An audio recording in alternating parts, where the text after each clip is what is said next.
Η λέξη Αγιουρβέδα ετυμολογικά αποτελείται από δύο μέρη. Τη λέξη Αγιούς, που σημαίνει ζωή, ζωτική ενέργεια, υγεία, και τη λέξη Βέδα, που σημαίνει ολοκληρωμένη γνώση, επιστήμη.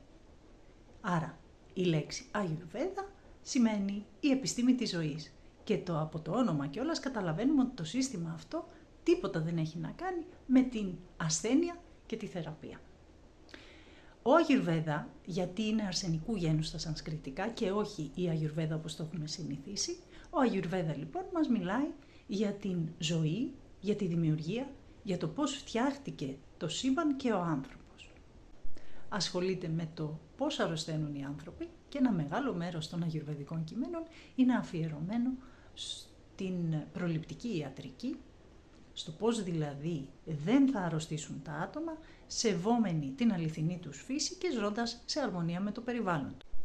Στο τέλος βέβαια, αν κάτι δεν πάει καλά και επέλθει η ασθένεια, τότε περιγράφονται μέθοδοι για την αποκατάσταση της υγείας.